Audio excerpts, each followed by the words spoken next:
Welcome to the History of LA Ska one-on-one sessions. I'm Junor Francis alongside our producer and my good friend Eric Kohler. This series celebrates and aims to preserve and promote the ska, rocksteady, and vintage reggae scene in Southern California and beyond through insightful conversations with legends and modern-day talent, including those behind the scenes. Hence, whether you listen to us, listen to this podcast or watch us on YouTube, many thanks for your support. And remember to subscribe and tell a friend. As a matter of fact, tell as many friends as you possibly can. And a lot of people are really listening. When we go out these days, we realize and talk to people that they are definitely watching. So it's not a waste of time. On this series, we welcome Brit Luna and Brit Luna and Tim Hildebrand. Did I get that right, fellas? Yeah. From Philadelphia. Yeah, Philadelphia's own Catbite. That's right. Yeah. Yes. Welcome, Yes, Brit and Tim. Yeah, man. Big, Yes. big respect. And I especially want to say on behalf of Eric Kohler, thanks for taking time out of your incredibly hectic touring schedule to talk to us. Indeed. You could be doing so many other things at this particular moment, but you're talking to us. So we really and truly want to express our profound thanks. Yeah, thank you guys for having us. Yeah, thank you for having us. I've been looking forward to this, so yeah, it's good to chat with you guys. Very much appreciated, Junor. Thank you for the introduction. So let's start with a question for both of you. You can both take it or you can punt to the other person, but let's start with how the summer tours went and where you're off to next, because we know that, as Junor mentioned, or as we mentioned off air, we know you have a very busy Q4 coming up. Yeah. So I guess what was our last show? Well, the last tours that we did was like the Bad Time Records tour. We had like a couple one-off shows since that tour ended, but the last tour was the Bad Time Records tour, the East Coast tour. East Coast. Mm-hmm. Because we did we've been at this point this whole year we're approaching 100 shows the whole year, which is awesome. We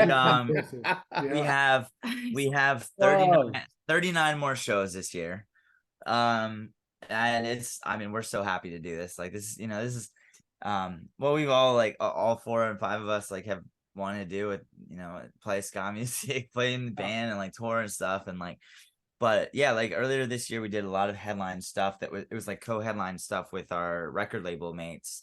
It was us, Kill Lincoln, and We Are the Union.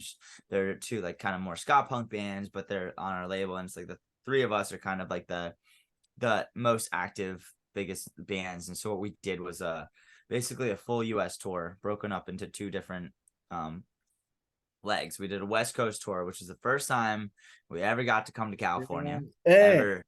Finally, it took us a long time, but yeah, we did LA. We hit Australia before we hit. Oh yeah, it's funny. Oh wait, we did not hit LA. We hit OC. We hit the OC. Yeah. Did OC and close enough. Yeah. I know. Well, I learned very quickly that if I call the OC LA, there's some bad people. Very upset. But that's why it's always safe to just call it Southern California. There we go. So that's why I'm excited for the later this year. We're gonna be hitting San Diego, OC, LA, and San Francisco, which hopefully we'll have less, and Sacramento. Yeah, we're doing 5 California shows this year. This cities that we've not played yet. So that's amazing. Really cool. Yeah. Admittedly, Junor and I had to miss your show out here in Orange County. We were part of the Stranger Cole show in LA the night after, so it was tough. I know that's totally okay. Stranger Cole. I would do the same thing. I was literally just looking at all the posters you got, and that's so sick. Sometimes, and you experience this, I'm sure, in some of the different cities and markets that you play around the US, but sometimes when it rains, it pours. There's a weekend where there's tons of shows, and there's weekends where there's none, right? And so that happened to be one where there was a lot. And then for the rest of this year, so of the 39 shows, what is that primarily made up of? So we've got a tour with the Gaslight Anthem. That's coming up first.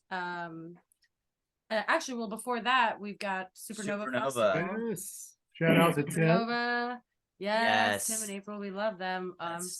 That's always such a fun time. We're so excited. It's gonna be great. I've been to every single Supernova before it was even this called Supernova. It was Virginia Ska Fest. Okay. Wow. My That's old band. royalty. Yeah. It was my old band, the Snails. We played Yeah. the 2 Virginia Ska festivals. That was the first year that I forget what they even called it, and then every Supernova since I played, and then Snails broke up, Catbite started, and we played the next one. Mm-hmm. And the next one. This will be our 3rd time playing. Second. Only second. As Catbite. Catbite, yeah, because I mean you've gone to all of them. Most of them. I've been to almost all with of them. me, yeah. Yeah. But it's just like it's your family. such a great festival. It's just like keeps getting better and better and better and better every year. And like Tim and April are just amazing people. This is the first time I really wanted to be there. In the past, la la la la la, but this time I really wanted to show up. Go ahead. And that sentiment is shared. We talk to numerous musicians, some that are out here, some based all over, that really feel similar as you. So Tim and April have done a really wonderful job of, I think, creating that really nice family and community vibe. And clearly, in the U.S. here, it's one of the most prominent and important festivals. So this on the subject of Supernova, which band are you massively excited about seeing? Not just your average excitement. Aside from well, Tokyo Ska Paradise Orchestra, I'm very excited to see. Yeah.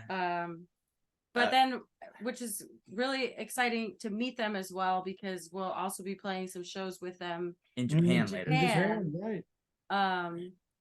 So yeah, I mean, I'm so excited all around, but probably most excited to see them. I'm excited for Sister Nancy. I've never seen her live. Yeah. I know. She was in Philly maybe like 7 or so years ago, and I didn't know until it was like I didn't even know it was happening until it was like happening, and my friend was like, I'm going to see Sister Nancy, and I was like, what, and I missed out.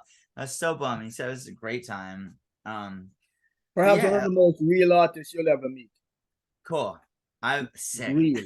Yeah. She calls a spade a spade. Right. True. Sick. I love that. Well, and be sure to catch Stranger Cole himself. Oh yeah. Yes. Absolutely. I keep like forgetting like how like every time I look at the lineup is my eyes just go like all over. I'm like, whoa.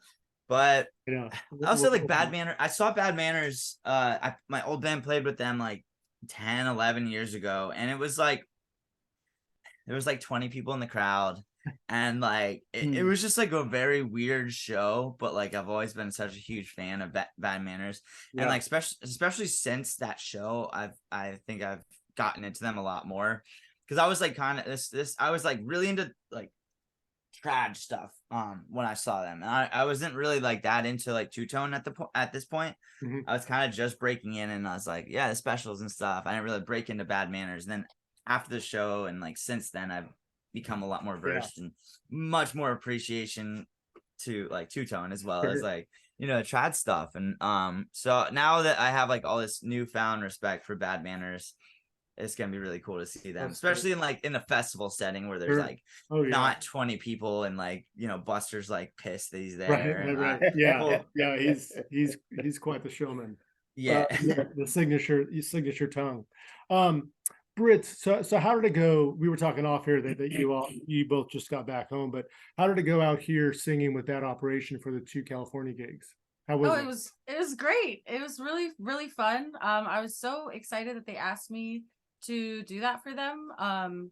Their singer Dom is actually in Portugal right now on a month-long meditation retreat, which is really awesome. But it just happened like that it would coincide with those 2 show dates. So the band is amazing. They're so talented. The songs are so good. So I just had such a good time. Yeah, I tried to I was like so focused. I really wanted to do a good job. So I was pretty nervous, but Killed it. I had a really good time. It was so sick. Yeah, That's fun. the footage that I saw definitely seemed that way. I know that the Knitting Factory in North Hollywood was sold out, Yeah. and that was We Are the Union, Bad Operation, our friends at 2:30, and then Yes. Susie True. Susie True, who I Yeah. wasn't that familiar with, but that's super cool. And then where was it up in Berkeley? Is At that Gilman. Yeah. Oh, that's right. Yeah, historic place. That's yeah. nice. That was so cool. Well, I congrats. love Gilman. Yeah, Thank you. congrats on that run. Tim, who are some of the bands that Catbite has toured with over the years? Perhaps or individual that you toured with that you're massively excited about that you want to share with the audience? Oh, Is the list too extensive? it's pretty good. Like Quite we're sure. pretty Well- blessed about the bands that we played with. Yeah, for sure. What are you saying? I was gonna say like one of the first bands that like really one of the first band that like really took us out was Mustard Plug. And those shows were so good. And I was just like they're such nice people, and it couldn't have been a better tour. It was only like 4 days or 5. It was like 3 days, but it was like the first time that Catbite left like the Northeast coast. Like we would play New York and we played Boston, DC, all this stuff close by, and they invited us out to play some shows with them out in the Midwest, like in their like home. We played Chicago and Kalamazoo and stuff, and that was cool because it was our first time like being asked by like a legendary band or like just like a band that was like that was a real band. Sure. It was a really good time. And then like that's definitely a highlight of one of the tours that we've done for me personally. Yeah, them, and then like right after that, we did like shows with the Suicide Machines, which they're just the nicest people in the world, and then we got fucking Streetlight Manifesto took us out last year, and that was really incredible. That was like that did a lot for our band. I think we've so. like I've never been like a big fan of that band. They were just kind of like they existed, and like they're some people don't call them ska, some people do.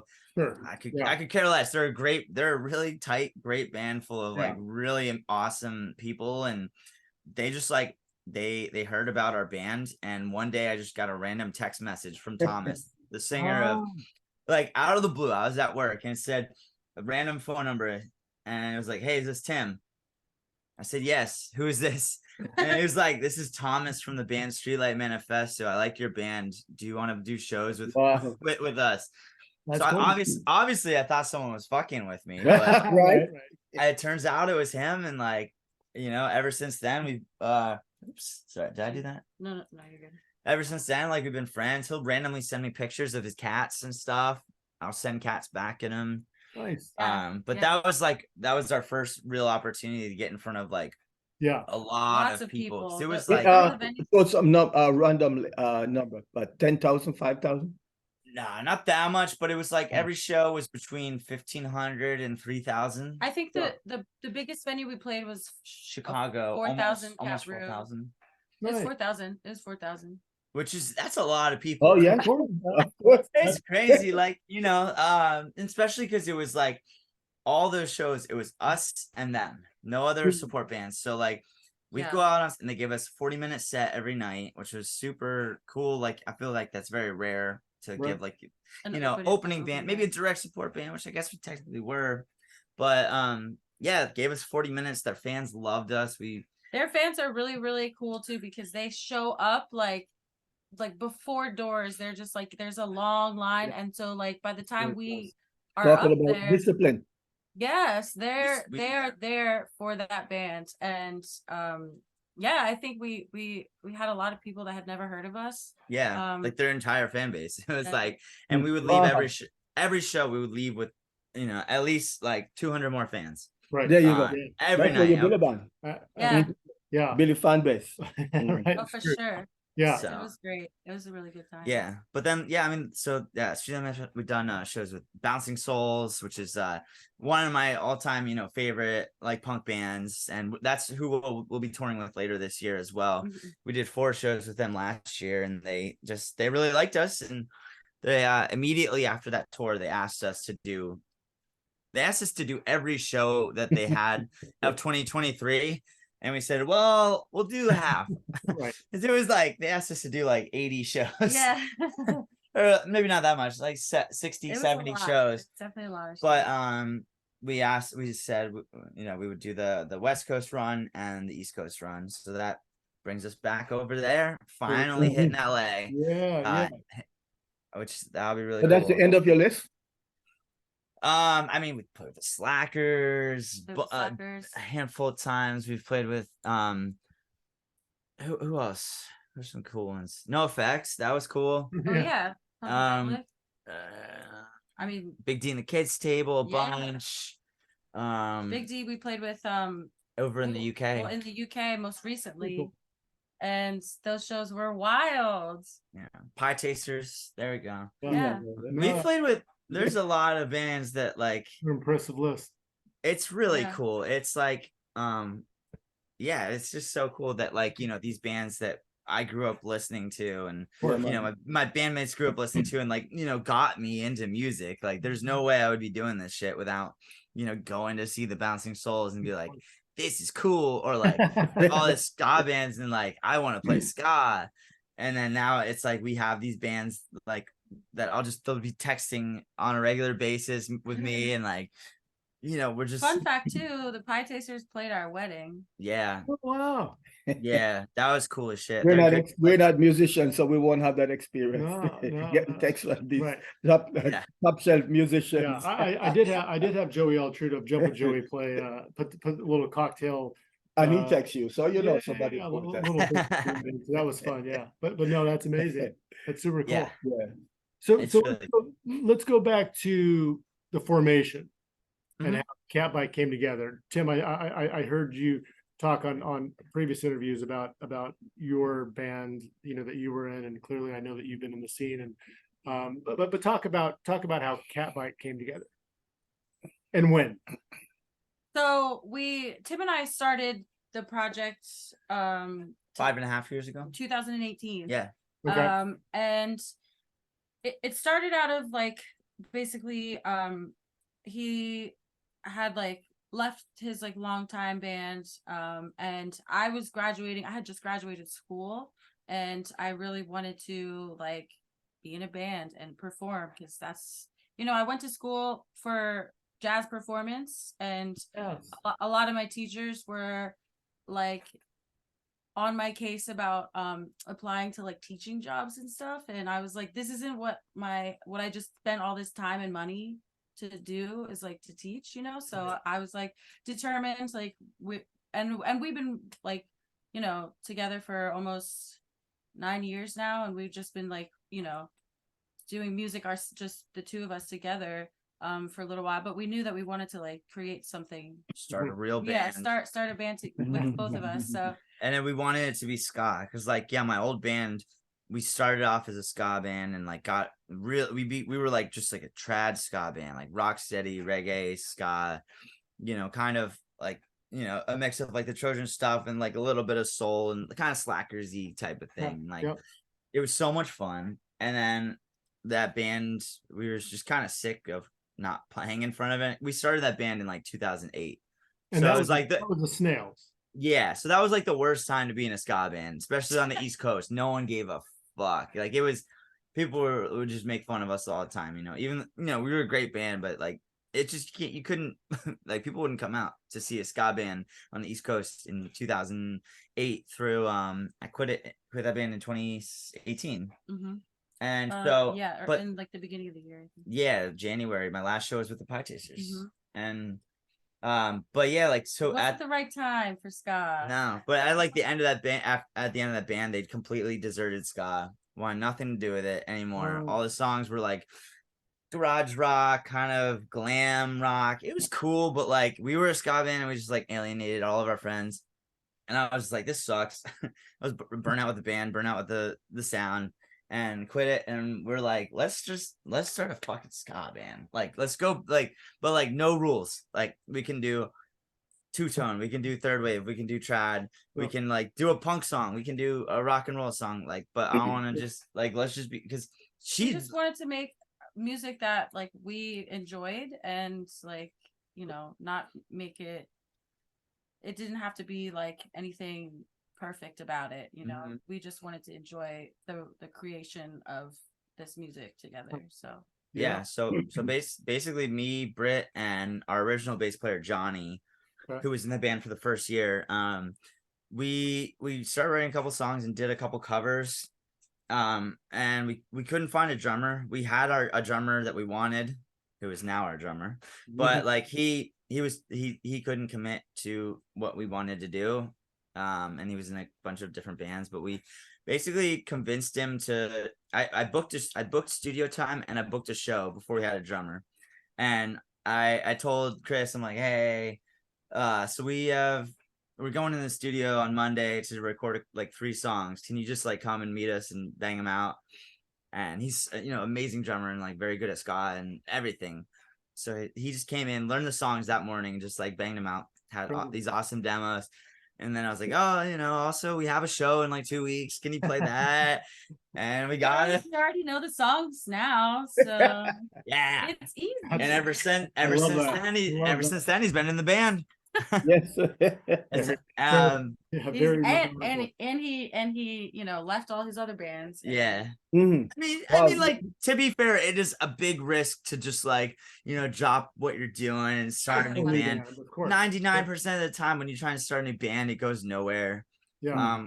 And this is just, we wanted to just have fun, like, just the 4 of us, like best friends, and like, play some ska music, and it just like, everything just kind of fell into place very quickly. And especially when so we had, Johnny was our original bass player, and then he ended up leaving right before we actually released our first record. So like a year after we started the band. And then so we I think Ben was like the first person we were like, why, we might as well just ask Ben, who was the bass player in the Snails. And yeah, it just has kind of been snowballing since then. Yeah. So interestingly enough, this question is for both of you. Were there certain musicians or people behind the scene who played a crucial role in helping the band to develop during infancy? On your own? Yeah, I mean, I think the biggest thing was Bad Time Records starting. So I had known Mike Szynski, who runs Bad Time Records, for a decent amount of years, because he's the singer of the DC ska punk band Kill Lincoln. Right. So we'd played shows a decent amount of times, and so we put out these 3 demos like right when we started. We did a Selector cover, a Little Richard cover, and an original. And we just we didn't really have any strategy of this band. We announced the band on like Facebook and Instagram, and then like a week later, or with the Selector cover. Yeah, so I just like did like a video that I like made myself and put it out in the world, and it just went really, like, people really loved it. And I mean, cool. But it's a lot of because of, I spent 10 years touring in the ska scene, and like everyone on my Instagram and Facebook, it was like all these awesome people I met in the ska scene from welcome guest. Sorry, we have a fly. Very unwelcome. I hate that. Sorry. No, you're good. So yeah, we put out the 1 demo of the Selector cover, and like within a week or so, Mike from Bad Time Records, he messaged me on Facebook, and he's like, hey man, just keep this on the down low, but I am in the middle of starting a new record label that's going to be, kind of ska and ska punk, and it's going to be based around kind of like the Asian Man Records, DIY bands first, like community type of thing. And he's like, I know this is kind of ambitious since I've only heard 1 song, but would you like want to do a demo or do a 7-inch or something for my label, and you'd be the first release? Wow. And like we had no plans at this point. We were just literally we just played our first show, I think, and had 1 demo out in the world. So we're like, yeah, why not? I think because we didn't really have like a set plan, we were just like, sure. Yeah. But it's called the rightness of time, the rightness of place. Yeah, exactly. Testament to your sound and obviously the look and feel, and just to Junior's point, but that's huge. That's so great. Yeah, it was great. And it kind of just like kicked our asses into being like, all right, that means we have to write songs. Because we had maybe 3 original songs and like 4 covers at this point. So yeah, because we originally was like, do like a 4 songs EP or 7-inch. And then eventually we were kind of taking our time on that. And he's like, well, you know what? Let's just do a full length. Like, all right, cool. So we like did a full length and like kind of still we're at this point. We're like, whatever, we're just making music. It'll go out. I like my old band. We never sold records. Like no one bought records. So it wasn't like, maybe in the whole history of the band, we sold like 300 records. I don't know. It was just something. It was just like, whatever, at least we don't have to pay for it. And but we put out our self-titled record, and at this point we'd played maybe 17 shows. And we released the record, and like so in 2019 was the release, right? Yes. It was like see, it's kind of sketchy. I don't really remember when exactly it came, because like we were supposed July. I think that's when it physically came out, but like I think what March was like when we wanted to have it, and like the first single came out. But basically we released the pre-order, and like in the first day we sold like, I think it was like 40 or 50 records. And that was just like, what the fuck? Right? Like, that's insane. 300 over a lifetime. Yeah. So I'm like, and like, yeah, they were just selling. And then it was just like kind of cool, like, because we were building this like community with Bad Time Records, because it was us, we were the Union and Kill Lincoln. We're all like the bands on Bad Time at this point. We had actually just done we did a 4-day tour together. Just like Philly, DC, Brooklyn, Boston. And that was our first time leaving like Philly. And we had just like singles. We didn't have our record in time for that. And people were just like, we're selling out. We had the flexi discs like for the singles, and people were just buying them like crazy. Like we probably like got rid of a couple hundred on that tour. And then like right after that tour, we announced, I think it's like we officially announced the record. And there was like people actually wanted it, and I was like, wow.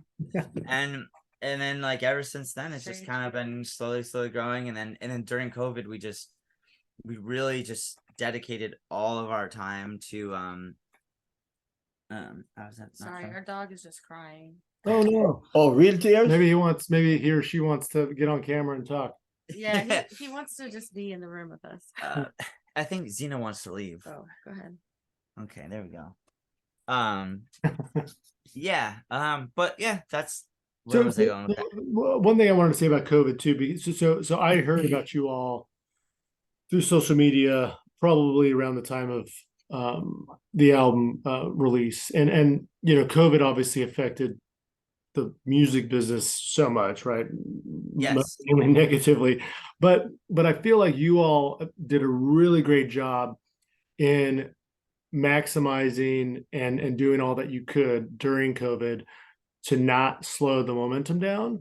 And I feel like whether it's content or whether it's whatever, like you all weathered that. Again, this is just from an outsider, right, standpoint and looking, but like I feel like you all really did a great job, and maybe this is also credit a Bad Time, clearly, but of weathering and getting through it and actually coming out, and it didn't seem like it slowed you all down much. Which is a testament, obviously, to your talents and probably your likability as well. Thank you. But that was, I mean, I seem to have noticed that, because coming out of COVID, it seemed like you all just continued that momentum, and it didn't really hinder you all too much.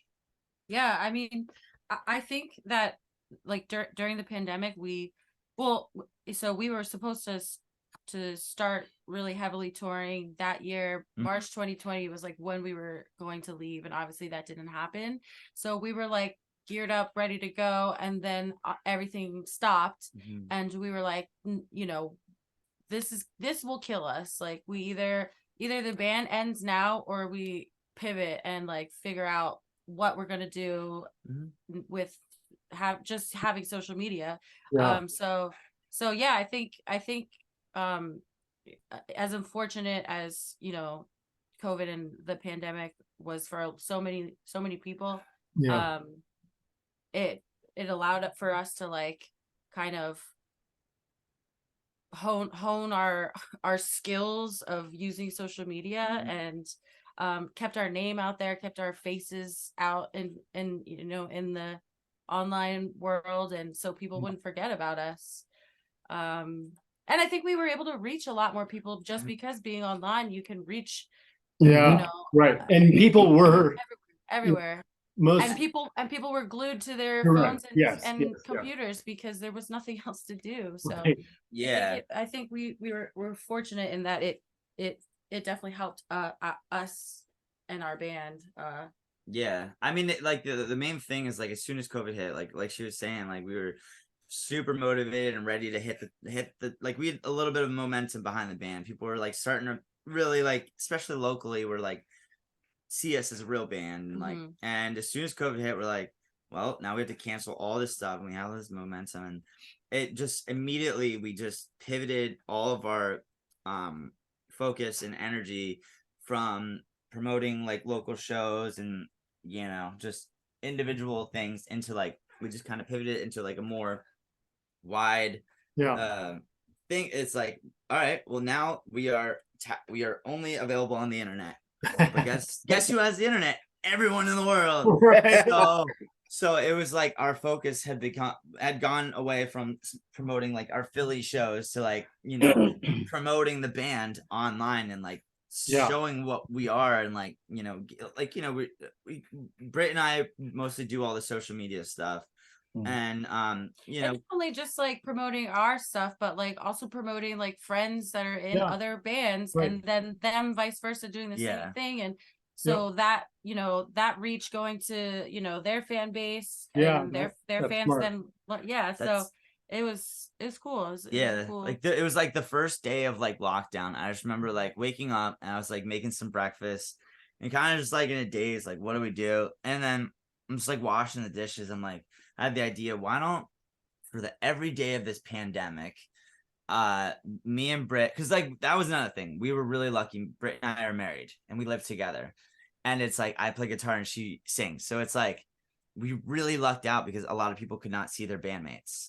and we're like kind of, you know, stuck away from the bandmates. They were really limited to like doing collaborative stuff through the internet, whereas me and Brit could like bang out songs in our living room because we live together. So like right off the bat, I was like, how cool. Like I was just like trying to think of what we could do to stay busy, and the idea came to me, what if like every day of this pandemic, me and Brit will do an acoustic cover of one of our friends' bands, and that way we give them attention, and then they will most likely share it and give our band to their, you know, onto their social media.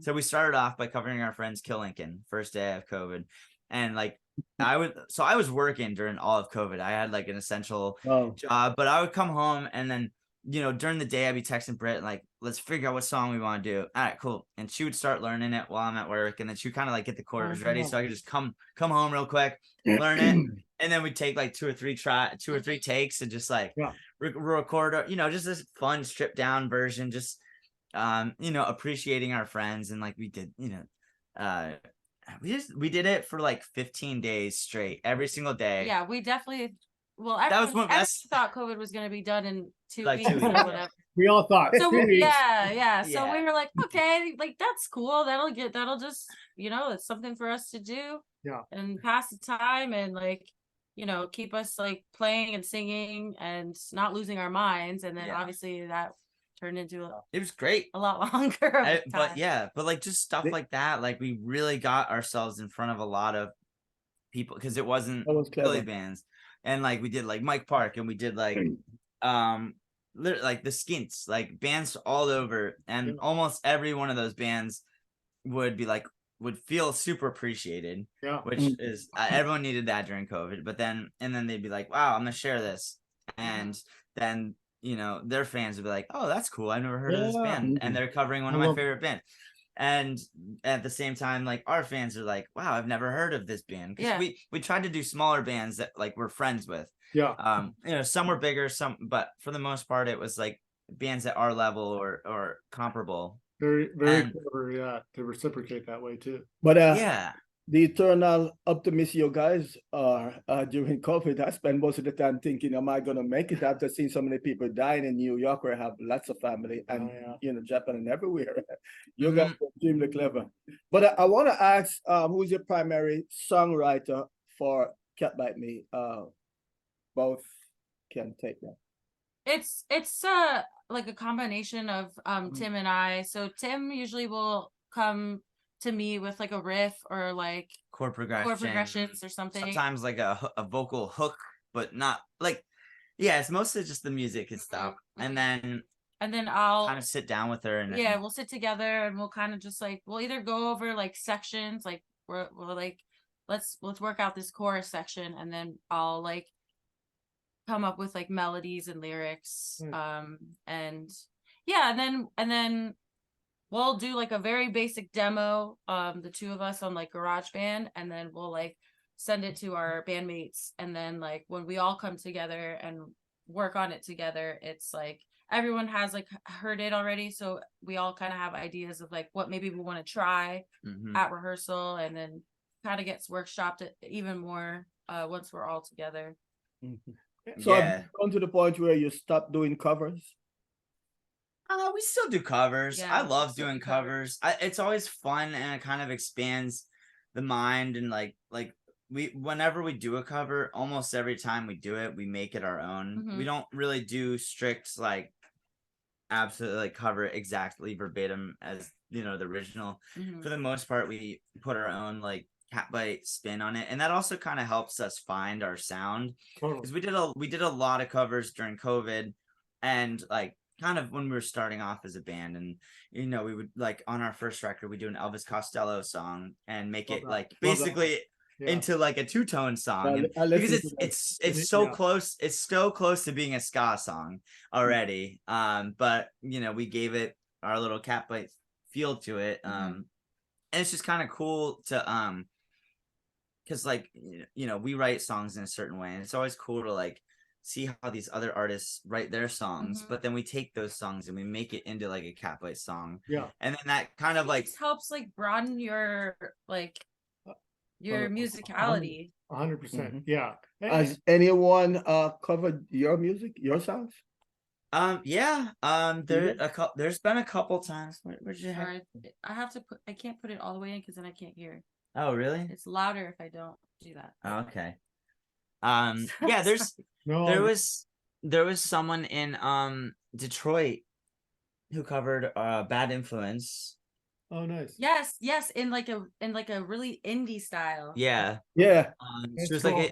like a young person, maybe in high school still. I think so. Yeah. It was cool. There's also another band that's like high schoolers up in I think they're in like New Hampshire or Boston. They're called Second to Last Minute.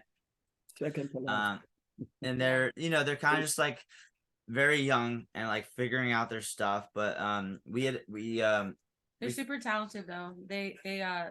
We played a show with them. Yeah, we found out they were like big fans of ours, and we were playing a show in Portsmouth, New Hampshire, and we're like, hey, do you guys want to open the show? Like, I know you guys are big fans. And it was like the coolest thing in the world for them. Their guitar player flew home from Hawaii. Their guitar player was on vacation with their family in Hawaii, and their parents were like, you're not flying home, like we're not buying you a ticket, and so they like bought their own ticket and came. Yeah, because it was like a last minute thing, because we were playing with our friends El Grande. I'm not sure if you're familiar. They're an awesome band from Portland, Maine. Cool. Yeah, they're kind of like slackersy, like a little bit of trad, little rock and roll. Yeah, definitely check them out, El Grande. Okay. But we played with them, and we were supposed to be with another band, and the other band dropped like 5 days before the show. So we reached out to Second Last Minute because we found out they were big fans, and guitar player literally he flew home from Hawaii on vacation just so he could play with us. I asked him, I was like, why would you do that? And he was like, oh, I couldn't miss this. And I was like, opportunity of a lifetime. I love that. Yeah, I love that. so wild to me. Oh, sorry, go ahead, Tim. No, you're good.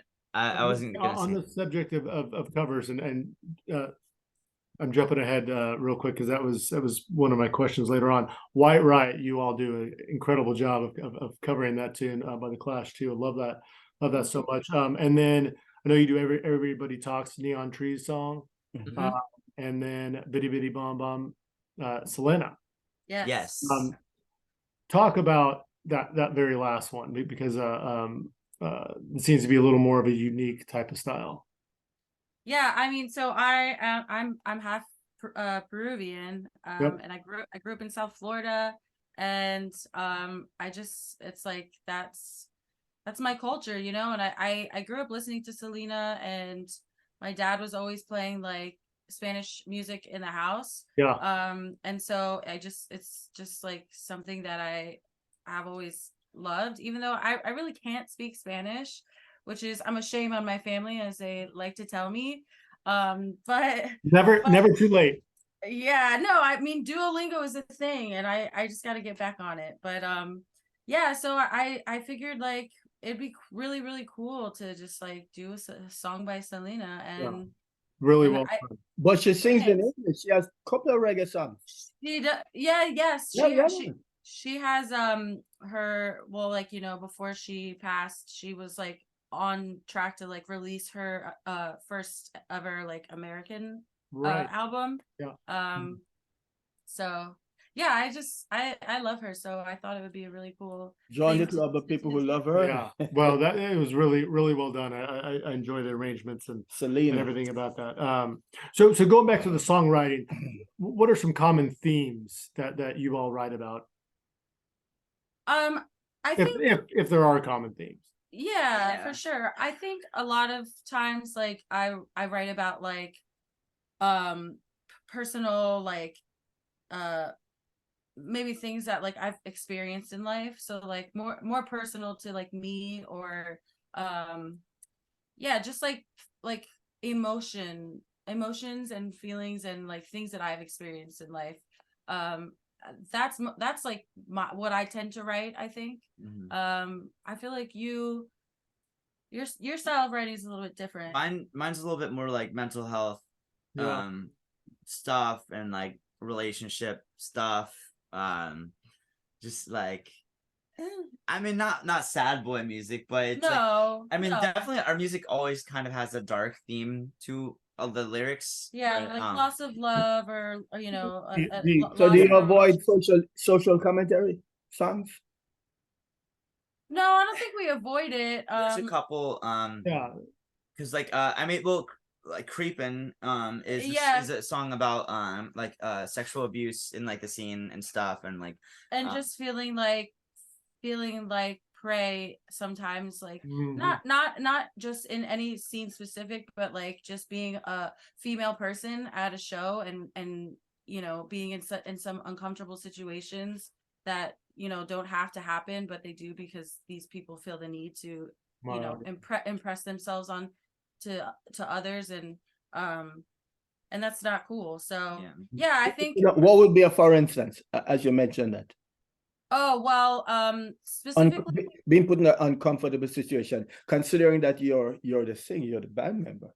Oh, for sure. Well, I mean, I've experienced some uncomfortable things, but there's this band that is also a Philly band that we're friends with. They're an all female like punk rock, like 77 punk rock band, and we went to a show of theirs, and after they played, their singer like ran off stage crying, and I was like, what is going on? What happened? And then I ended up talking to the rest of them, and they're like, there was a guy like right up front, just like making the most disgusting like gestures, grabbing his like, you know, genital area, and just like directed towards her, clearly directed towards her the entire show. And so like imagine playing a show and the person that's right closest to you, in front of you, is doing this to you. Like that kind of stuff, that's the kind of shit that females have to deal with like every day. I mean, it doesn't even just, it's not male, we would even know or even hear about that without you expressing that to us. Oh, for sure. Yeah. And like, you know, he's right up front too, so like the people behind him don't see what's happening either. Right. So he can just get away with it, and it's, you know, he Yeah. got his rocks off, I guess. Yeah. And meanwhile, she's running off. She just finished playing a show and she ran off stage crying. Yeah. So it's So did that inspire you? That definitely that happened. I think we wrote that song. yeah. That night I wrote, like, I was sitting in the booth. I'm like, we're gonna go definitely home and the write a song called inspiration for that "Creepin'." song. Yeah, for sure. And like I had like in my notes, I'm like, I had like I'm not great with lyrics, but I'm good with ideas for songs, Sure, which I sure. feel like maybe like a third of the songs, I'm like, this is the idea for a song, Mhm. like maybe a chorus. Like I think I like wrote the chorus kind of because it's creeping, like, Yeah. and then like you know, the music, and then Brit kind of took it from there and gave it a melody and stuff. But like we at the same time were like, all right, we need to write a song about this. Yeah, it We're was gonna just call it so Creepin'. fucked up, and we were just like, I Yeah. couldn't think about anything else for like days because it Yeah. was so. Man, I can imagine. you know, it's hard for us to imagine the indignities that female have to go through. Mhm. Yeah. Yeah, Who for would sure. imagine or even conceive of that Yeah. happening on stage in front of Right. hundreds of people? Yeah, I'm gonna go Right. back and listen to that song after we're done here. Yeah. Wow. Yeah. Yeah, and I guess another well, I mean, just No, real please. quick, another one is Astronaut Aesthetic is kind of Oh yeah. about like it's what's funny is I wrote the song about something else. I wrote that song for the most part. Yeah, because I kind of wrote that for an old band and then never went anywhere, and I had a different meaning for it, and then I brought that song back to Catbite in 2020 when I like all you could see online and stuff was like performative allyship, you know, with people like with the George Floyd protests and the Black Lives Matter protests. You had like all these like, you know, people and corporations that you knew had that they were looking to profit off of like their allyship with, and a lot and also like a lot of like silence from people that you expected.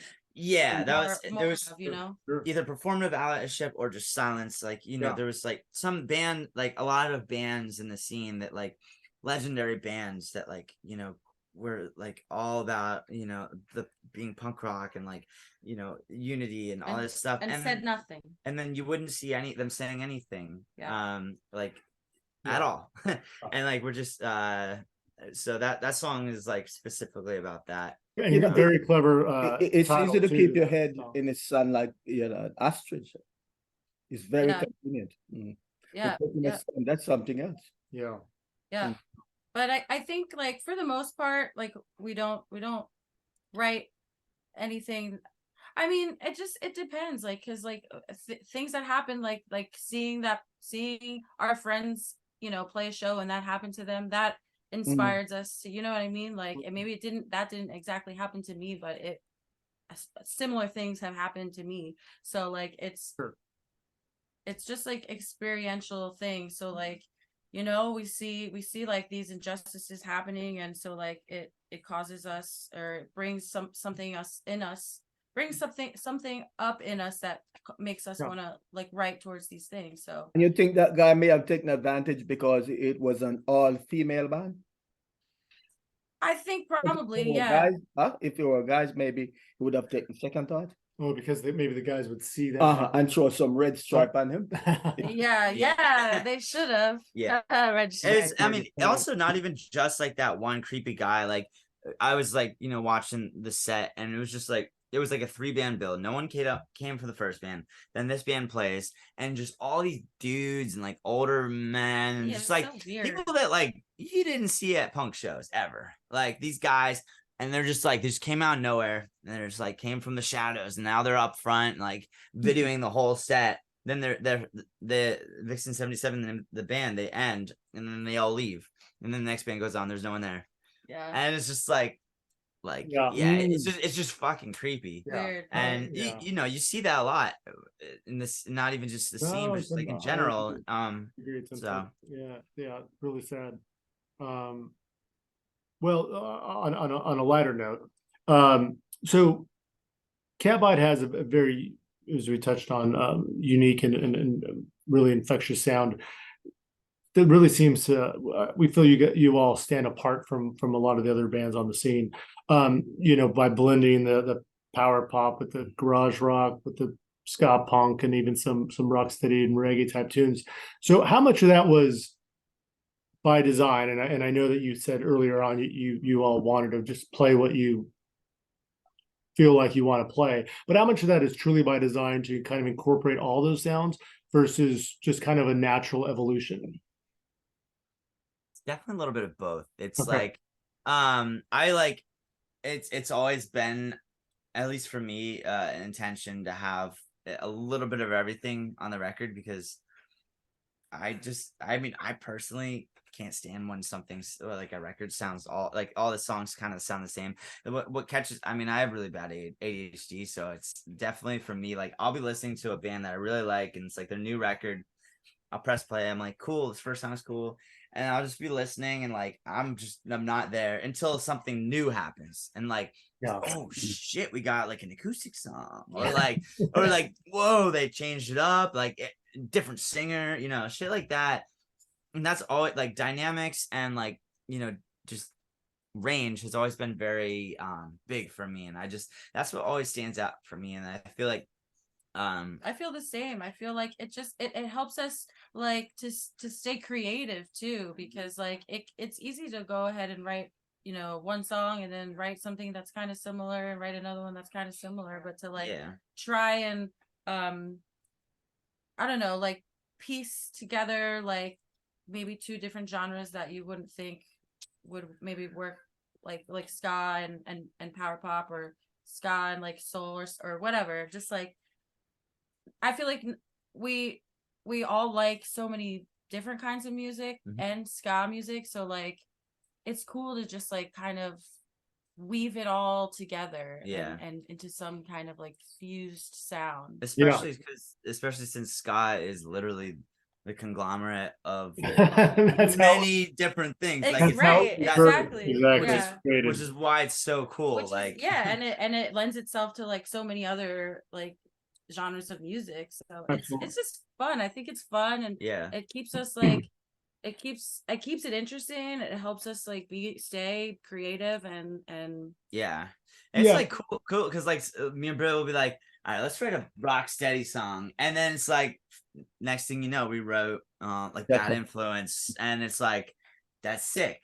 Whereas like it just like kind of gives us a little like a mission, like we need to write, like we were just talking about, like because we're kind of writing some stuff now for like hopefully another record, and like we were just talking like when we were traveling, I'm just like, we need to write the most two-tone like song ever, like just like a straight up like not imitation, but like I want to write the most two-tone song that we can possibly ever write. Catbite just for like fun, and like see like like giving us that like little challenge, which is actually that's how our song Call Your Bluff started. So Call Your Bluff, there was this radio station in Philly doing this contest, and it was like, write us a song to as like for like the holiday a holiday like song. I'm like, cool. So I like sat down, I'm like, all right, I'm gonna write the most pop ska song in the world, and I wrote Call Your Bluff, like just like that, except the lyrics were completely different. It was about Gritty, the Flyers mascot. I'm not I don't know if you know Gritty. He's like this crazy looking mascot. But the name of the song was Gritty Holiday, like have a gritty holiday. And it was everything else. It was just Call Your Bluff. And then we wrote all these. The melody was different, but the music was Call Your Bluff. And I'm just like the easy, it was like it took me like 10 minutes to write the song. Like I was just like the most generic pop shit I could do. And Which then was also a funny thing about it was we wrote this entire song and then we sent it in and realized that they only needed like a 10-second clip. 10 seconds. It was a 10-second song. And I'm like, no, this song's so good though. I spent so much but it worked to your benefit. So we did that. I'm like, all right, cool, well I guess I just did this for nothing. And then we start working on Nice One, the record, and I'm like, well, we have this super poppy song, let's just change it to actual lyrics. And now it's our biggest, most popular song. But it's just kind of fun to do stuff like that, and like just give yourself a little challenge, and that's just like how I work, and it's fun. But as a non-musician, I've been listening lately. I'd say past maybe 5 years to a lot of two-tone songs. Mm-hmm. You mentioned writing a two-tone. You mentioned writing a rocksteady. A lot of two-tone bands that play over ska and rocksteady. So is not the approach. You just take a song and twist it the way you want to, or you necessarily have to write it as a two-tone song. See, I don't know. I feel like I'm just gonna. I mean, because like I feel like it's like going in with the intention of it being a two-tone, like just like like intending it to sound a certain way, but then sometimes you go in writing a song intending it to be like in a certain style or whatever, and then it ends up changing as you write it, you know. I want to go in with the intention of that, but I want to see where it goes, because because it could be like two-tone and something else. Or who decides the direction? The musicians? I mean, that's also the thing. So like me and Brit will make this demo for like whatever new song. Yeah. And it's like pretty generic. Like, you know, I'll have kind of like, we'll have drums and then we'll have guitar and vocals and like maybe a couple like interesting things that like I have in my mind. But it's like, you know, I'll like sometimes it'll be like, all right, this will just be like a, you know, ska beat or like ska guitar. Or like sometimes, you know, it's got like that, you know, skinhead feel to it. Or like sometimes like I'll give it like a rocksteady thing, and we give it to Chris and Ben and we get together and we try it and we're like, you know what, it just doesn't sound good as a rocksteady, like the feel is off or something. yeah. And it's so cool because we're also like familiar with our playing and like familiar with like all styles of Jamaican influenced music. So it's like we're like, you know what, why don't you play that, like Chris, you play that trad, I'm gonna do like a skinhead guitar beat, and then like we're gonna do like a soul shit with the keyboard.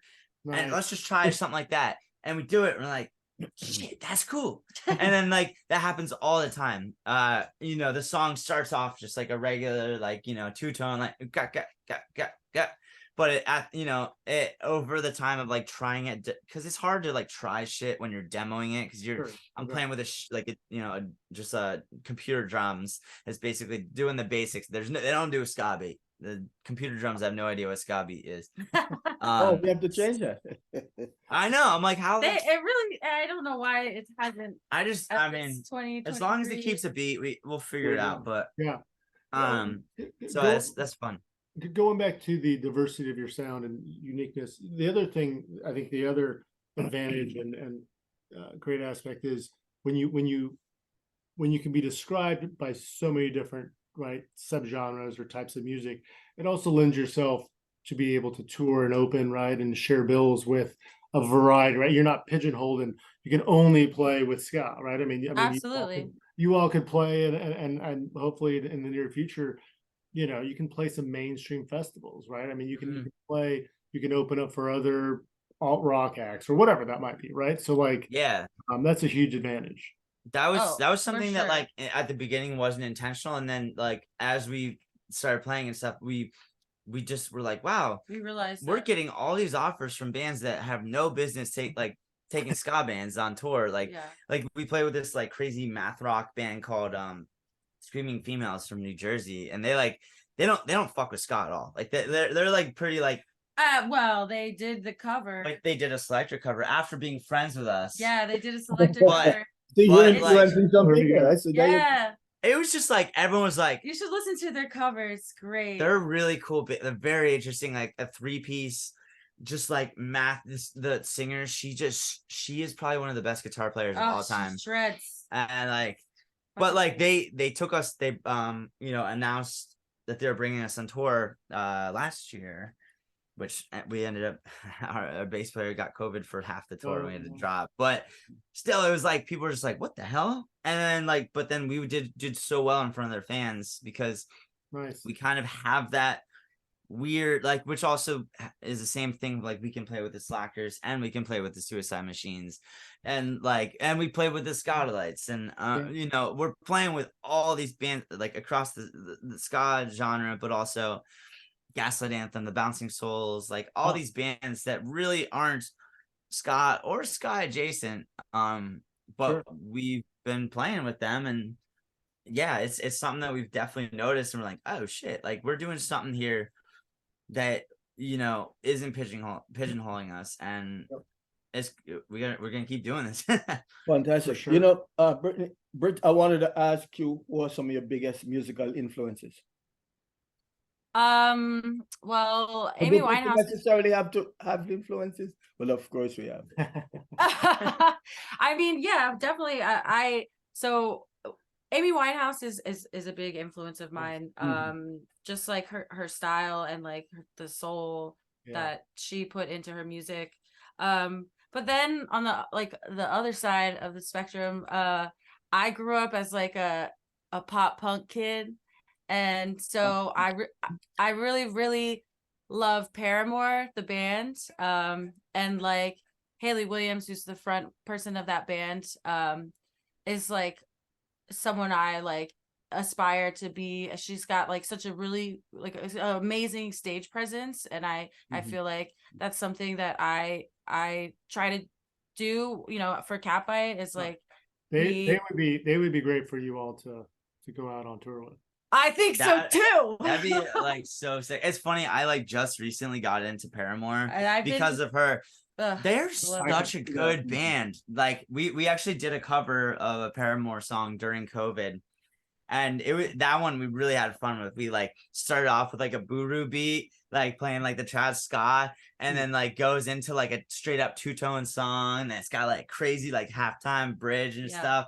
And we're just like, let's go crazy. But like that is such a good band, and they're so good. Yeah, so it's cool. Like I got to kind of get all this appreciation towards them. Yeah, they have a new album out. It's a really good album. You should check it out.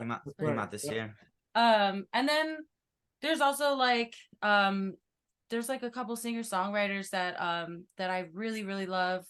There's this person called Margaret Glaspie, and she is like it's like her, but she has a band, but you know, it's like her project. But she's like inspiring to me in the way that she writes and like her lyrics and her storytelling. So like I look to a lot of people for like different, you know, different things that I hear and see them do, and I'm like, wow, they like mastered this, you know. To me it seems like they mastered their craft in this specific thing, and then I get like inspiration from that. And also Emily King, who's based out of Brooklyn. She's amazing. Yeah, So you draw your inspiration mostly from female. Yeah, I think so. I guess so. Yeah, I guess so. Yeah, I mean, because I see myself in them, you know. So it's like, yeah. Right? Yeah, that's interesting. Yeah, I get that. Right, so I guess Bob Marley would make it.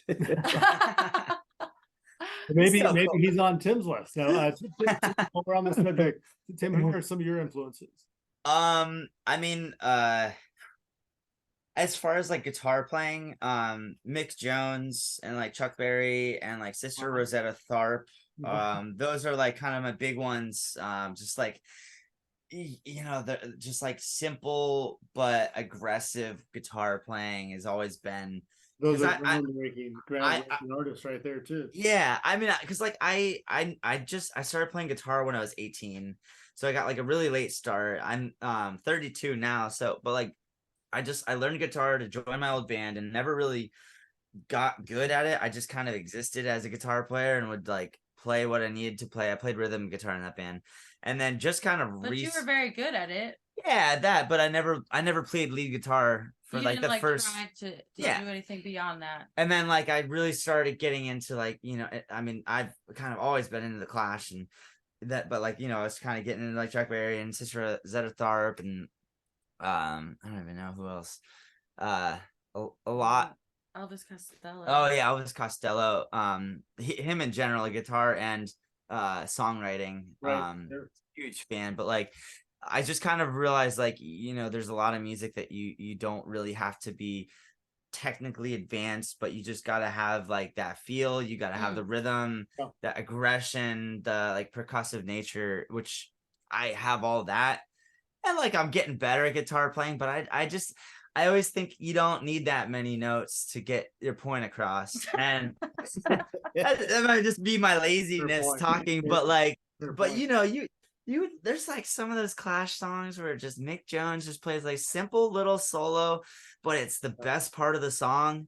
And you're just like, that's so sick. I mean, then going back, I mean, as far as like songwriting, then you got, Joe Strummer is probably one of my, it's like Joe Strummer and Elvis Costello are probably number one and number two as far as like, the way that I construct my songs, and like, it's all kind of simple shit. But there's never like a strict formula, which, I mean, that's kind of like why the way we do our Catbite songs, our albums like this with so much like range. It's because, you listen to London Calling and you're just like, this has it all. It's got like heavy punk songs. It has these awesome reggae songs. It's like, what rock and roll song? And it's like, that's an album. When I'm saying, like, I get bored with some albums, that's, any Clash record, but like, that one specifically because it's the best album of all time. So here's an idea. You mentioned Elvis Costello, you mentioned the two-tone. Just ring up Costello and have him help produce your two-tone song. Yeah. Right? Oh yeah, I know. Yeah. That sounds like a great idea. That'd be cool. Man, that'd be like, putting it out there. We're putting it out there. That would be such a dream. Yeah. We I was trying really hard during the pandemic to get Elvis Costello to listen to our cover of Sneaky Feelings, but maybe he has. Maybe his people have shared it with him. You never know. Maybe. I hope so. I tried, but yeah, you never know. Did you send it off to him? You just send a demo to him? I just like, I would reach out on social media. I would like when we put the song out, I'd like tag him, and I'd be like, send this to Elvis. Keep doing what you're doing. The rightness of time, the rightness of place. Absolutely true. Yeah, it's fine. It'll happen. It'll happen. So Catbite's participated in if I'm not mistaken, a couple different split releases over the years, right? So you did one with Mike Park, right? Yes. You did another one with Omnigon, is that right? Yeah. Yes. Talk about those two, and then if there's others, and if you have plans to do any more. Okay. so the first split we did, it was a little bit after we put out our first record. It was like right when COVID started, I believe, or maybe a little bit before. Anyways, it came out during COVID, but Mike from Bad Time, just like, I guess Adam, the singer of Omnigon, he, out of just nowhere, he recorded a hardcore version of our song "Scratch Me Up," and he didn't want us. He wanted it to be a surprise. Yeah. So then Mike from Bad Time was like, "Hey, so Omnigon covered one of your songs. Do you want to cover one of their songs and another song, and we'll put out a split record?" Yeah. And we're like, yeah, why not? So we covered their song "Horizontal Aggression," which is like a pretty heavy ska punk song, and we made it, into a Catbite song. And then we also covered White Riot, which that I feel like is our laziest cover we've ever done, because we just cover it pretty straight up, but it still sounds cool. Yeah. I mean, it's a great song. I feel like we could have done some cool. We like recorded these two songs in like a day. Like, we had like a week's notice to record them. So we just were like, what's an easy song? White Riot. Okay. And let's cover this song. Okay, cool. And we like banged out both songs in like a day. And then, we released that on a 7-inch. And that was cool. It was still like before we released Nice One. So we were still kind of a smaller band, and Omnigon was kind of a smaller band as well. But it's there. We released it, people bought it. But cool. then shortly after a year, it was a year after we released our album Nice One, Mike Szynski from Bad Time had he started this series called Wavebreaker, and it's like it's all these different split records of new ska bands doing splits with kind of like their counterpart almost. Yeah, like old legendary counterparts. So like the first Wavebreaker was Kill Lincoln and Less Than Jake, because they kind of have very similar sounds, but like obviously Less Than Jake's like the iconic band, and Kill Lincoln's like this new up and coming band. And then we were Wave Breaker #2, and Mike Szynski asked if we wanted to do a split with Mike Park, because we have kind of very similar, songwriting and like kind of, which that was so cool. Also, Mike had been like, we would like read like interviews and stuff, and it'd be like, who's your favorite like up and coming like ska band? And he would always say Catbite, and we were like he knows about us. Yeah. Like, what the heck? Yeah. He might have even said Catbite when we interviewed him about a year ago or so. But yeah, so cool. Yeah, it was wild to us because we were like still pretty new, and we're like, how does he know this was about right us? before, this was still like during COVID when we found out that Mike Park liked us. It was like a random interview that I saw one day that someone sent me. It was like, hey, look at what Mike Park says about his favorite current band. But then it would just be like anytime we saw him like doing some kind of interview and that question came up, he'd always say Catbite. Cool. So yeah. Yeah. But then he would just say Catbite, nothing else. That's it. He wouldn't say anything else about Congratulations, much to your credit. I know. Out of all the bands out there that he can say. And there's a lot of bands, right? You're talking about and Mike. I know. Mike has played with many. He's released many. You're not kidding. I know. Yeah. I know. And like I've always like heard. I mean, we've met him once ever in person. It was when we were on the Bad Time tour. He's so great, but like we've always heard like how he is of a person. He's like very blunt, and he will tell you that he doesn't like you to your face, and like he will say if he does not like your music. So like I feel like having him say I like Catbite, they're my favorite up and coming band, is like that's one of the best compliments I feel like we could ever receive from like anywhere, because of how picky I know he is. And like, with the Asian Man Records catalog, he's curated such a good line of albums. Like there's nothing bad that like Asian Man has put out. So it's very cool. Keeps it going. Exactly. Garage. I saw he posted a picture of his mom helping I know.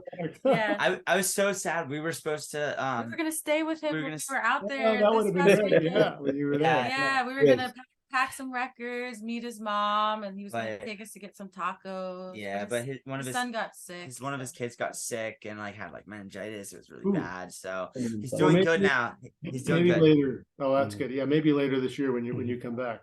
Yeah. Here's a question for you. What are you gonna ask? Go ahead. No. Go ahead. Go ahead. Yes. Here's a question for you. So, what do you like most about the current U.S. ska scene, and what would you like to see improve? I think there's like a really nice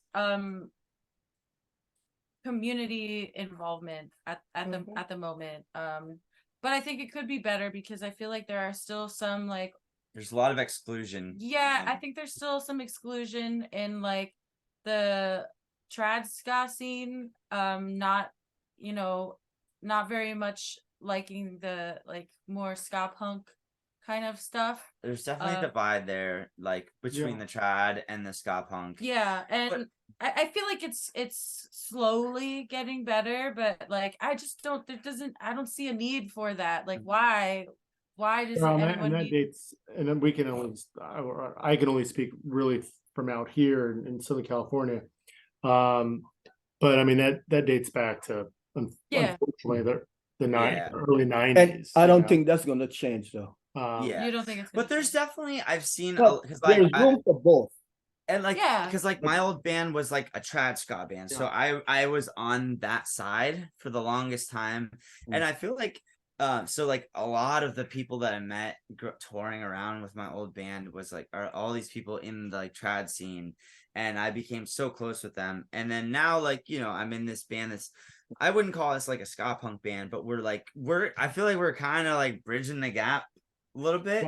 And I feel like a lot of I don't want to say we're fixing it all, but like I feel like there's a lot of bleed that's been starting to happen with like a lot of these people that I've known for 10 years that were like they would stick up their nose at anything that's got distortion in it. But like I feel like they've become Catbite fans from that liking the band and just the years of like knowing and then they kind of just see that like we don't discriminate at all, and like you can do that, and it's and the world's and the still world is spins. going all right. It's still work. Everything The is working out. world's not falling apart. No, but I Yeah. agree. It's gonna take bands like yourself, right, and promoters to book, bands that share the bill. I mean, Hepcat played out here. Well, they're from here clearly, but Hepcat played on the county, and they had Bite Me Bambi on the bill, right? So that was great to not just have a more traditional type of ska rocksteady act on that bill. When Interrupters go out on tour, I mean, they took Hepcat, on a few dates. They're bringing the Slackers out later. They're bringing the Slackers out. So I mean, I think it's going to take more of that. And the reality is, and listen, I huge fan of more of the traditional ska. But the reality is, if it wasn't for those bands that were not traditional ska, unfortunately, I think, would not be where it is today, right? And having this, I don't want to say revival, but resurgence. And you talk about the low point in 2008, right, Tim? Of how no one would come out, and so I guess my point is, as you're saying as well, it does take. I think it takes the scene as a whole, and it takes people having open minds, right? The reality is, good music is good music. Yeah. But my soundtrack is set in cement, so it's kind of hard. Plus, I'm a dinosaur. I'm a dinosaur. But Eric, has introduced me to a lot of bands. Yeah. Well, and as we've interviewed certain artists, right? Exactly. So outside, right? And I'd gone to a concert and there were like 6 bands, and 5 of the bands performed, and I think it was the last band played Johnny You're Too Bad and another song, but they all ska band. And I said, wow, this is kind of strange, because I didn't hear any ska riff, but they're all ska. Yeah. It is hard to be like, oh, they're a ska band, but it's all distortion. Yeah. With some horns, but well, that's I wouldn't use the word distortion. I just say they're not playing the traditional ska. But I remember, Junior, you talking about how impressed you were when, I think it was We Are the Union open for Slackers out here, and you were so Jeremy and his trombone playing and the abilities, and I mean, it's but no, I mean, you all please keep and you are going to keep doing what you're doing, but I truly feel, because I've heard people from various pockets within the scene compliment you all and really enjoy, and people that are not even ska fans really enjoy your garage rock type of sensibilities, and so it's it's a huge testament to what you have going on. So super cool. So you guys have ever had horns in your current lineup? No, never in our lineup, but we always make it a point. The previous lineup you had, right? No, never. We never had. We don't have horns that go on tour with us. We do have obviously we have lots of friends that are horn players, and we have them on our records and recordings and stuff. And then if we play a show for on this last Bad Time tour, we ended up playing Lipstick Lines, which on our record, our second record, Nice One, it's the last song, and it's got a bunch of horns, prevalent horn section in that song, which if we play with friends that are horn players at shows, we're let's rip this song, because we have these horn players. It's kind of more exciting that way for us. I like horns, but I feel like if we had horns in our bands, then we would be forced to write songs with horn melodies and have horns all the time. And I have a huge appreciation for her voice is so good. I don't want it to be covered with horns, and we have the harmonies, and we can have fun with the keyboard and guitar, and I feel like a lot of the times, if there's a full-time horn section, they're gonna play the whole time, and it's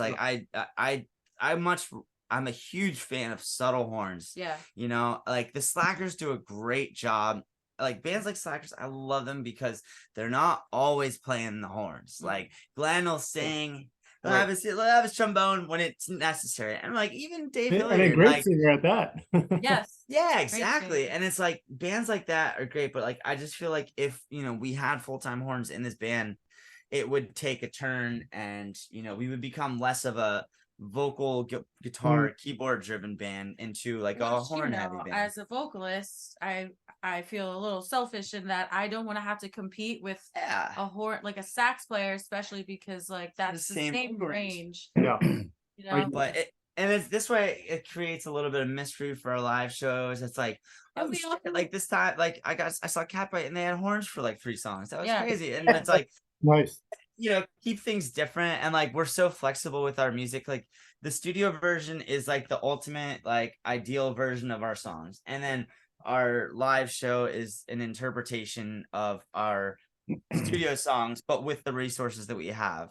So like, sometimes we have like a couple horns. Sometimes we'll like, bring up like someone to sing a song with us, like do backup vocals or especially covers. And yeah, it's just more fun to like switch it up every night and like keep people like surprised at what's going to happen. Absolutely. So Tim, you take on a if I'm not mistaken, kind of a leadership and managerial type role with the band. Is that correct? Yeah, I do a lot. Is that become increasingly challenging as you all get busier and busier? And I don't know if you still have the same day job, but I mean, is it tough to balance everything? Yeah, for sure. It's a lot of things changed about a year and a half ago when we got a booking agent, and that has been huge because I used to book the shows, run the social media, do all the emails, do all the press, do all the advancing, tour manager, everything. It definitely started to become like a little it was pretty overwhelming. It was so super overwhelming. When we got our booking agent, it was a relief of not having to at least deal with one thing, and we can focus on the other things a little more, give the other things more attention. But like a lot in the past like several months, Brit and I've been delegating a lot of more things to Brit. Like she's in charge of like all of like booking hotels, booking like more air, like logistics flights kind of things. I'll figure out the logistics, and then I'll just be like, hey, this is what we're gonna do for this tour.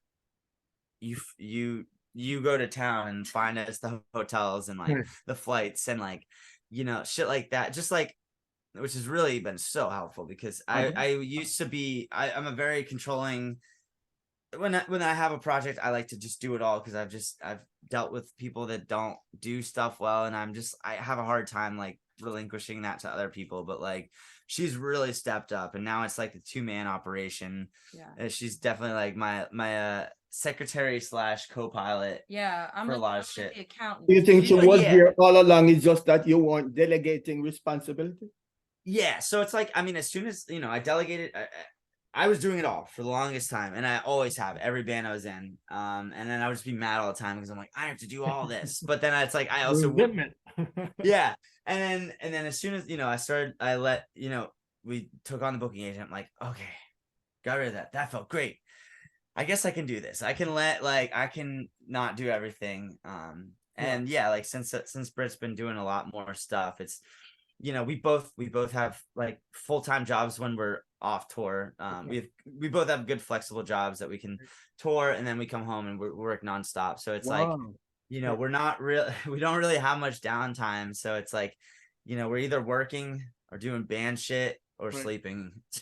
So it's a lot, but it's, this is everything we've always wanted to do. We're just like so happy that like we're at this point where like we're touring so much and we're able to pay ourselves while we're on the road and like be financially stable enough while we're on tour. And then, go home, and all 4 of us, have our little shitty jobs that we do in between. But it's so like accomplishment though. Yes. So you guys have 2023 in lock. Let's talk about 2024. What's in store for Catbite in terms of music and touring? And music with some horns. Aside from the couple ideas that we've solidified tonight with Paramore and Elvis Costello, but aside from so I'm between touring with them. And some perhaps horns. Well, we have a lot of indefinite stuff in the works. We are writing for a Right. new record. We have no plans at all as far as when, where, what, why it's coming out. We have one tour scheduled for next year, and that's it. In the spring. It's a very cool place. That's not America. Not announced yet. Not announced yet. I think it yet. gets announced actually in about 2 weeks. We'll honor that. That okay. Yep. Yeah. Nice. But I think like no like definitive plans, but I think the idea that we have is we'd like to have this new record written and hopefully out by next year, but at what time or what point in the year, basically we really don't know basically yet. The plan is we're gonna play the shit out of 2023, and then you're not gonna really see much of us in 2024 That's okay. until you see it, and then it's just Catbite everywhere. So it's gonna be, I think it'll be kind of good for ourselves, you know, after 2 really busy years, because like last year we did Sure. 70 shows. This year we're at like 90 shows. So great. 5 countries this year: Australia, UK, Canada, USA, Japan this year. That's amazing. That's crazy. It's dream come So, true. what very country proud. you guys have toured or performed that you would like to? Oh, I want to go to That's Mexico. pending, huh? Oh, I Mexico. want to do Mexico would Mexico be and South cool. America. I mean, I want to do like Europe. Like we went to the UK, but we didn't do any of the mainland EU. Europe, Yeah. I'd That's love to do that. Yeah, I can take you guys to Mexico. Just let me know when. Yeah, Let's Mexico. do it. Mexico, you all would be really well received. Yeah. I know Deals a little bit. The promoter from Out of Control Army. We've been like talking a little here and there about doing that eventually. They're playing Supernova. So I'll get to meet him for like in person. And like You might actually he's larger than life in Mexico when it comes to promoting. Yeah. So I've heard nothing but amazing stuff about the Mexico ska scene, which actually I wanted to say real quick on that. Rewind a little bit when we were talking about what we would like to change with the scene, the US scene. I really dislike the distance between like Spanish bands and English speaking bands. Because we have our friend Esteban playing. He plays on our records and plays with us when we're on the West Coast, and like he is he's a Mexican American boy, and he's like grew up in the LA like Spanish speaking like ska scene, and like all I hear and I see pictures and videos and all this stuff about how the scene is so cool, but none of those bands leave, and they're and so how do we bridge the gap? I don't know. Actually, that's kind of like, that was why like we were really into doing a Spanish song on the Vidi Vidi Bom Bom. That kind of went like, because it's such a great song and it felt right. But it was also like, we are fully aware of the Spanish speaking ska scene, and like, but we don't know, like, I feel like a lot of people don't know about that and are just kind of like turned away by the fact that it's, not in English, but like there's so many great bands. So it's like, we're an American band. We can speak Spanish and you like this. All right, cool. Now check it out. There's all these like hundreds and thousands of bands that you can also listen to that do this all the time. So it was kind of like a little bit of why we did that song as well, in addition to it just being a really fucking cool song. But that's another thing that like I really would love to figure out how to get some of those Spanish bands out of LA and like Southern California. And like, get us, like, I want to play a fucking backyard party in LA. We tried to with Esteban, like he was working on it, and because we were supposed to do a California tour a couple of years ago and then it fell through. But we were gonna do like an LA backyard party show. Right. And that would have been so cool, but we didn't. So hopefully he's a great person to have in your corner. So yeah. Well, we're in the corner. We are in your corner. Consider that. Yes. Yeah. So as we're nearing our end here, and I know we've talked about a lot of things. We could obviously go on and on, but what have we not touched on that you two want to make sure our listeners and viewers, either existing fans or now new fans of yours, hear? If anything. I mean, I just want to say thank you to our people that listen to our music and enjoy our music. And come out to shows. Like, thank you so much. And to new fans, hi, hello, welcome to Catbite Universe. Catbite Universe. Yeah.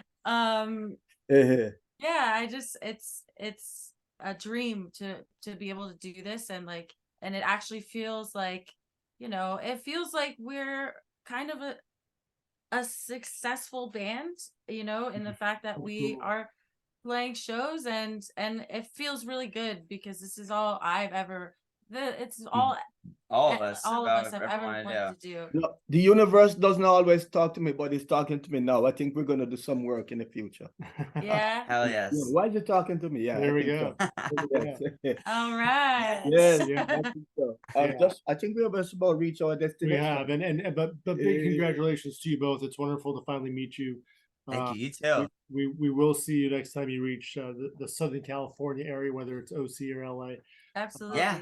But yeah, keep up all the amazing But they need to work. come back for LA. Stop. Yeah, we'll be there. When you have some free, when you have some free time, right? Oh yeah, just to hang out. Oh yeah. Yeah, and do some. But your show is when? LA is October 13th, Friday the 13th at the Belasco. There we go. Nice. And then it's like the 14th is in OC at the Observatory, and then 15th we're up in San Francisco. Yeah, we'll make sure to make sure fans know about all those dates. But yeah, thank you again for taking the time. Get some rest before you hit the road in a few days. That's rounding out 2023 too. So. And guys, good luck with your career. Thank you so much. Thank you for having us. Yeah, it's so good to meet you. And write some horn hit riff for. We'll have a song. We'll have a song on the next record dedicated to you. It's gonna be all horns. It's all. Yeah. And Lester Sterling. I think he used to live in Florida. No, he lived in Florida. Okay. Oh, right. Yeah. Florida. Now, Brit and Tim, thank you. Junor, thank you as well. Indeed. Yes. And we appreciate everyone for the ongoing support, whether you watch us or listen to us. And please subscribe to this podcast series and follow our YouTube channel as well. And on Instagram, we're at History of LA Ska. You can also join our Facebook group. Follow this gentleman at Junor Francis. And this series is produced by Rockery at Rockery_radio. Eric Kohler. Indeed. And please get out and support the music scene. Tim, Brit, all the best to the rest of your band as well. And until next time, everyone be well. Salute. Take care. Thank you. Big respect. Bye. Take care.